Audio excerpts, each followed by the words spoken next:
이 영상을 끝까지 보신 분들은 오늘 밤 잠자리에 들기 전 문득 이런 생각을 하게 될 것입니다. 내가 지금 살고 있는 이 순간이 정말로 내가 속한 시간인가? 시간이란 우리 모두가 당연하게 여기는 것입니다. 아침에 눈을 뜨면 어제의 다음 날이 오고 해가 지면 또 하루가 저뭅니다. 그러나 오늘 소개할 이 사건을 접하고 나면 그 당연함이 조금 흔들릴지도 모릅니다. 시간이란 과연 일직선으로 흐르는 것인지 아니면 우리가 상상하지 못한 방식으로 구부러지고 겹쳐지는 것인지 그 질문을 안고 끝까지 함께 해주시기 바랍니다. 여러분, 1970년대를 기억하십니까? 새벽 4시면 일어나 공장으로 향하던 그 시절. 흑백 텔레비전 앞에 온 가족이 모여 앉아 뉴스를 듣고 지구 반대편 소식은 신문 한 귀퉁이에서야 겨우 접하던 그 시절. 세상은 지금보다 훨씬 느리게 돌아갔고 우리는 그 느린 흐름 속에서도 충분히 바빴습니다. 밥 한 끼를 먹으면서도 내일을 걱정했고 아이들을 키우면서도 나라 걱정을 놓지 않았습니다. 그런데 그 시절 지구 반대편 소련의 어느 도시에서는 지금 생각해도 설명이 되지 않는 일이 조용히 기록되고 있었습니다. 누군가 그것을 목격했고 카메라에 담았으며 그 증거는 수십 년의 시간을 건너 살아남았습니다. 그리고 그 기록은 수십 년이 지난 2006년 전혀 예상치 못한 방식으로 세상 앞에 다시 나타났습니다. 오늘 이 이야기는 공식적으로 종결된 사건이 아닙니다. 우크라이나 경찰 기록에 남아있고 당시 정신과 의사의 진술이 존재하며 그가 들고 있던 카메라 속 필름은 현재도 그 존재 자체가 논쟁의 대상입니다. 이 사건을 처음 보도한 우크라이나 언론은 조용히 기사를 내렸고 관련 자료 일부는 여전히 접근이 제한되어 있습니다. 비밀이 비밀로 남는 데는 언제나 이유가 있습니다. 2006년 키예프. 그 남자의 이름은 세르게이 포노마렌코였습니다. 일부. 거리에 나타난 낯선 남자. 2006년 4월의 어느 오후 우크라이나의 수도 키예프 중심가에서 경찰이 한 남성을 발견했습니다. 처음에 경찰관들은 그저 길을 잃은 노인이거나 혹은 과음한 행인이라고 생각했습니다. 비틀거리는 걸음, 초점 없는 눈빛, 연신 두리번거리는 모습. 도시의 번화한 거리에서 간혹 마주치는 풍경이었습니다. 그러나 가까이 다가간 경찰관은 곧 이상함을 느꼈습니다. 남자의 복장이 어딘가 달랐습니다. 현대적인 소재가 아니었습니다. 재질은 낡고 두꺼웠으며 재단 방식이 적어도 수십 년은 지난 양식이었습니다.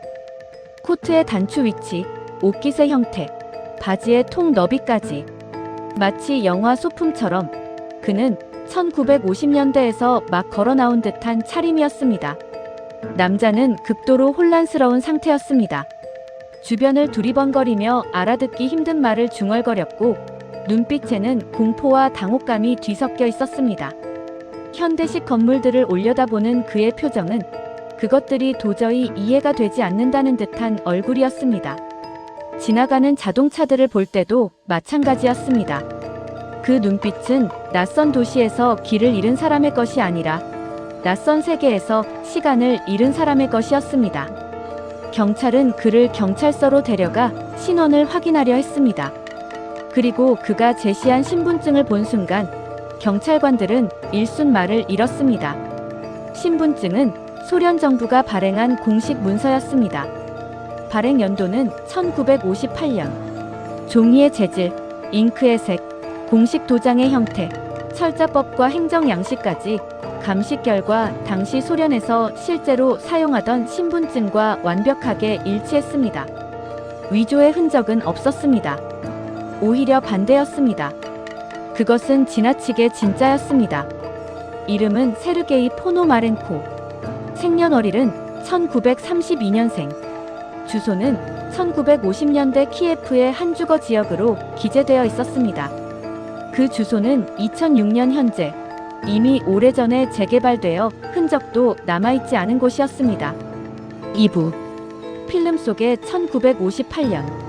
경찰은 그가 목에 걸고 있던 카메라에 주목했습니다. 낡은 소련제 필름 카메라였습니다. 모델 자체는 1950년대 후반에 생산이 중단된 기종이었습니다. 외관의 도색은 당시 소련제 특유의 방식 그대로였고 렌즈의 광학 코팅 방식 역시 현대 기술로는 재현하기 어려운 구식 방법이었습니다. 카메라 안에는 아직 현상되지 않은 필름이 들어있었습니다.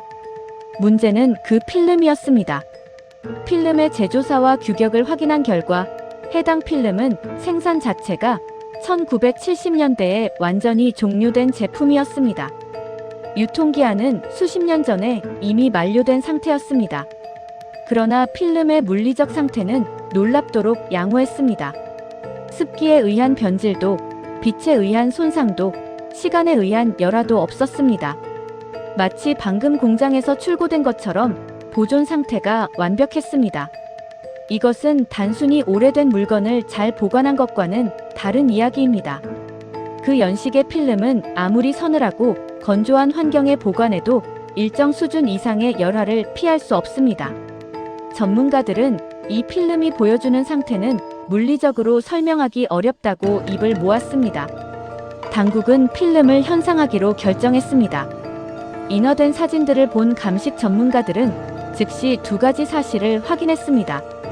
첫째, 사진 속 키예프의 풍경은 2006년의 키예프가 아니었습니다.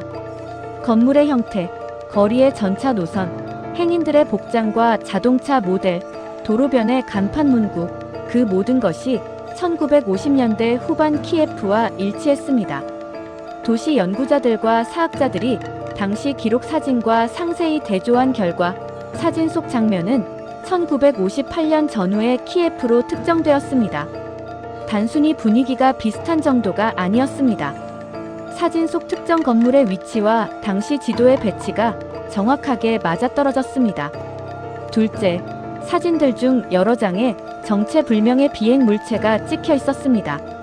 흐릿하지만 분명히 식별 가능한 형태였습니다. 타원형의 물체가 키예프 상공을 낮게 비행하는 모습이 여러 각도에서 반복적으로 포착되어 있었습니다. 한 장이 아니었습니다. 여러 장에 걸쳐 같은 물체가 다른 위치에서 촬영되어 있었습니다. 이것은 렌즈의 결함이나 우연한 빛의 반사로는 설명되지 않는 패턴이었습니다.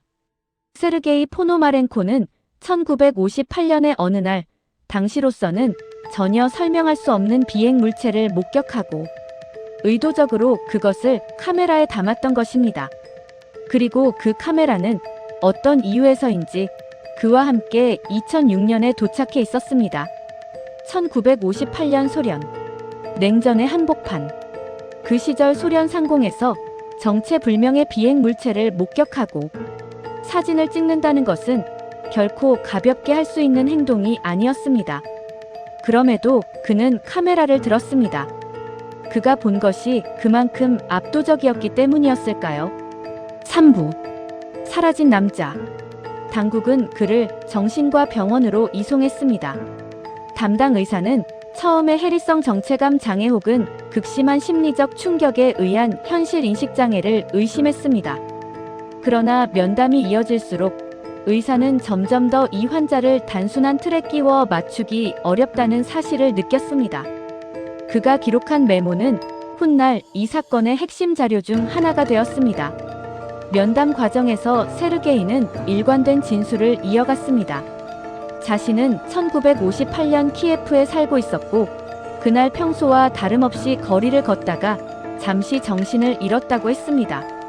눈을 떴을 때 주변의 모든 것이 달라져 있었고 건물들이 낯설었으며 사람들의 옷차림이 이해가 되지 않았다고 했습니다. 자동차의 형태도 거리의 간판도 심지어 공기의 냄새조차 달랐다고 했습니다. 그는 자신이 왜 이곳에 있는지 지금이 몇 년도인지 전혀 알 수 없었다고 했습니다. 진술 과정에서 그는 한 번도 지나치게 흥분하지 않았습니다. 울거나 소리치지도 않았습니다. 다만 조용하고 깊은 두려움을 안고 자신이 경험한 것을 있는 그대로 말했습니다. 그 차분함이 오히려 듣는 사람을 더 불안하게 만들었다고 의사는 기록했습니다. 담당 의사는 후에 이렇게 기록했습니다. 환자는 거짓말을 하는 것처럼 보이지 않았다. 그는 두려워하고 있었으며 그 두려움은 연기가 아니었다.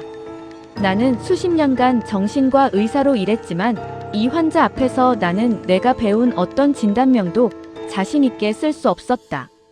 그리고 어느 날 아침 그는 사라졌습니다. 밀폐된 병실이었습니다. 창문에는 격자가 달려 있었고 문은 잠겨 있었습니다.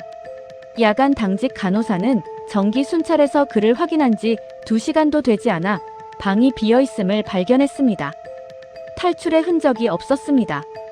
격자창은 손이 닿은 흔적조차 없었고 바닥에는 발자국도 남아있지 않았습니다. 침대 위에는 그가 입고 있던 병원복만 가지런히 놓여 있었습니다. 1958년에 신분증을 들고 나타난 남자. 단종된 필름을 품고 있던 남자. 잠긴 방에서 흔적도 없이 사라진 남자. 세르게이 포노마렌코는 그렇게 나타났을 때와 마찬가지로 아무런 설명 없이 사라졌습니다. 사부. 1950년대 기록에서 발견된 얼굴. 이 사건이 알려진 이후 일부 연구자들이 1950년대 키예프 관련 문서와 사진 자료를 뒤지기 시작했습니다. 소련 시대의 기록은 상당 부분이 아직도 공개되지 않았거나 공개된 것도 열람이 까다롭습니다.